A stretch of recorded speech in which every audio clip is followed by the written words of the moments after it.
Okay, so I got some sweet corn here. I like the bi-colored sweet corn. And it's sweet corn time of year. Like we have a Chatham Sweet Corn Festival. And did you ever notice how like everyone boils corn? Like I don't think they realize that there are multiple ways to cook it. But right now some people are getting into the whole grilling the corn thing. And then they're very unsure about it. Because I know I was before I went to school. I was like, do you leave it in the husk? Do you peel away the husk then put it back? Do you just put it on plain? Like what do you do? And there are a lot of different ways to do it. You can leave it in the husk if you want. And then people are like, well, do I soak it? Do I not? Well, I do. I don't soak it. I don't peel the husk back and put it back on. All I do is I peel back the husk, I take the silks off, and I leave the husk on there, just a little bit of it, just because I think it looks cute when it's done. But you can take it all off if you want. Anyway, now if you put the husk back on it, like some people do, that's totally fine. You can put it on the grill like that. But then you don't get like the nice grilled corn look, you know, you don't get those little black specks that everybody likes. So I just peel the husk back, leave it on there, and then I'm just gonna put a little bit of olive oil on it. And you don't want a lot because it'll make your grill flare up, okay? And you can use like a fancy little brush if you want, but I just roll it around, okay? And then I put a little bit of salt and pepper on it before I put it on the grill because I think it kind of like soaks it up a little bit or something. And we'll put some more on after, but okay. So I got my little corns. Now the important thing with not burning your husk or getting them to catch on fire is when you put it on the grill, you know how if you've got a gas grill, you have some hot spots and some cold spots. Put it on a cold spot or put it on a hot spot, but with your husk facing the direction of the cold spot. Okay, so like let's say this is your grill and your hot spot's right here and a cold spot's over here. You'd put your corn on the hot spot and make sure your husk is kind of hanging back here. And it'll still get a little brown and toasty looking, but it's not going to catch on fire that way, okay? Now, should it catch on fire, always have a bottle of water handy with a little sprayer on it. You can just spray the fire with the water and it'll go away, okay? So we're just going to slap this right on the grill over here. And my cold spot is over here, so I'm putting my husk away from that part.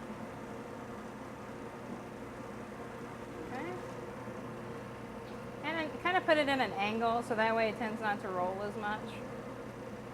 Okay? Alright, and that's going to take probably like, I don't know, 5 or 10 minutes. And don't have your grill so hot that it's like ready to cook a steak, you know? I mean, you want the corn just to kind of slowly cook and get little brown spots on it. People tend to overcook it. And you know it's overcooked if kind of the kernels start to separate a little bit. And I mean, it's still edible, it's just going to be a little tough. But ideally, you want it to just kind of have little brown specks all over it on all sides. So just kind of turn it every couple of minutes. And don't get turn happy where you turn it like every 2 seconds. Probably like a few minutes on each side, okay? All right, now we're gonna make some compound butters for the corn. And it just makes it kind of fun if you have people over instead of just having plain butter to put on it. You got some different flavors. And a compound butter is just another name for butter with some crap in it to make it taste like something else, okay? So we're going to make 3 kinds of butter. We're going to make a blue cheese butter, okay? And use any kind of blue cheese you want. This is Stilton. And you can use like cheddar or something and make like a cheddar butter. But it just doesn't have like that creamy consistency like blue cheese. It's spreadable. So you'll just kind of end up with like melted butter plus chunks of cheese, okay? If you use cheddar, where with this, you know, it just kind of spreads on there with the butter. So I just take it and I just kind of mash it up with my spoon, okay? I've got some softened butter. Please soften your butter first or else you're going to have a nightmare. You're never going to be able to get it mixed up. I just put it in the microwave for like 45 seconds because really who remembers to take it out 3 hours ahead of time. Okay, so mix this up. And blue cheese is pretty salty, so I don't put any salt and pepper or anything in this one. You just kind of mash it up till it's fairly smooth. And you can do this in the food processor if you want. Sometimes in the food processor, though, stuff gets kind of ground up so fine that you can't really remember what you put in there, you know, if you just look at it later. So with this, you can kind of just mash it up and still see the chunks of blue cheese in there. All right. Then just kind of clean up your bowl a little bit. And then when that corn comes off the grill, you can kind of set it on a platter with like the little butters next to it, and it looks really nice. So there's blue cheese butter. Next, I'm gonna do this herb and garlic butter. And I just happen to have some basil and some rosemary, so we're making basil and rosemary butter. You can use thyme or chives or whatever you happen to have. Everybody's got an herb garden now, it seems like. A little rosemary. Okay. And some garlic. Everybody knows, just give your garlic a little whack. Okay. And now, rosemary is kind of hard to chop up. So what I do when I'm doing basil and rosemary together is I take my basil and I kind of put my rosemary in the middle and I kind of make this little pouch like this, okay? And then you can just run your knife through it like that and it kind of chops up your rosemary at the same time. I just go through it like that a couple times. And that's all chopped up for you. And give your garlic a rough chop. You don't want anybody biting into just half a clove of garlic on their corn. Just mince it up fairly fine. If I want garlic minced up pretty fine, I put a little salt on it, and it just kind of acts like an abrasive and kind of helps it mash up a little bit better.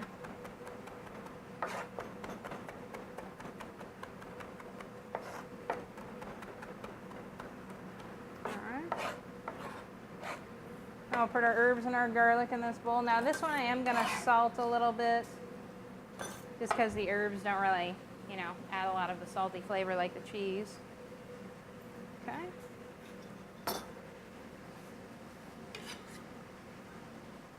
Slap a little more butter in there.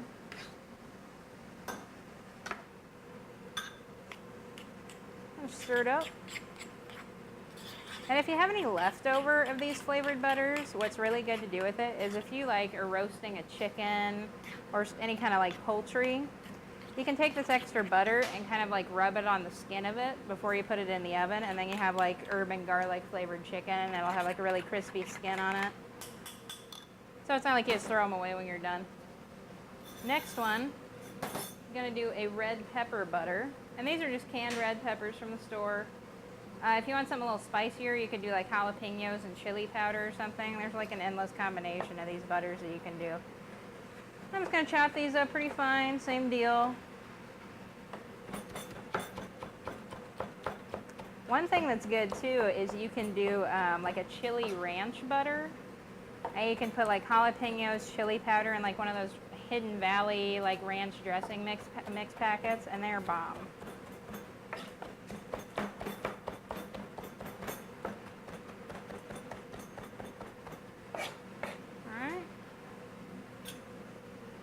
Pop those in there. More butter. I'll just use our hand. Just plop it in there.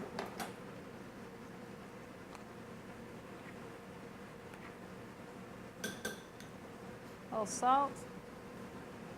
And make sure you tell people when you're serving your corn that you did salt the butters a little bit, because people get a little salt happy with that corn on the cob. And if they have this plus the salted corn, it might get a little overwhelming.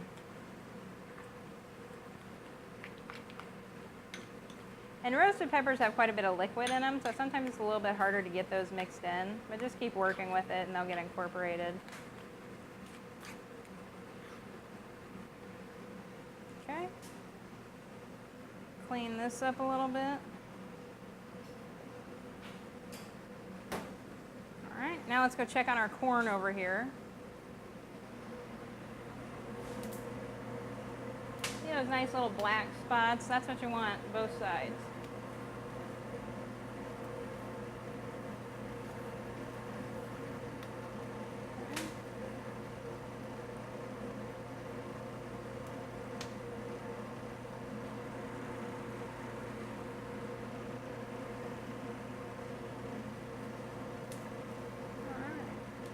Okay, now we're just going to let those cook another couple of minutes, and then we'll plate it up with our butters. Okay, I just pulled my corn off the grill, and see how it has these nice little black specks all over, but it's not really separating the kernels. I mean, it still looks nice and solid. It kind of gets a little bit of a shininess to it and loses that sort of flat color that it has when it's raw, okay? And a lot of times I get complaints where like people have the grill too high, and so it just kind of burns, but it's not really hot all the way through. It's still kind of raw. So it's all about grill temperature. Keep it kind of medium, and where it's the hottest, put the corn. Where it's the coldest, keep the husk away from it. That's pretty much the gist of it. A lot of people with their charcoal grills will try to keep one section of the charcoal kind of high for their hot spot and one kind of low for their cold spot. So same deal, just put the corn on the high spot, the husk on the low spot, okay? So, and see this one, see how the husk kind of looks cute? You know, I just like it. So pile up the corn on a platter, and then instead of serving the butters like on the side, I just kind of make sure your platter is kind of cold or else it'll start melting all over. And I just kind of put little dollops of the butter on there, and people can just kind of scoop what they want. And if I were having people over, I would put little labels, like just write them on a little, you know, note card or something, just like roasted pepper butter, blue cheese butter, you know, so people know what they're getting. Okay. A little salt all over it. A little basil, and that hot basil just kind of like hits the basil hits the hot corn, and it just kind of gives it like a little herby taste. Okay, so there's our little grilled sweet corn with our flavored butters.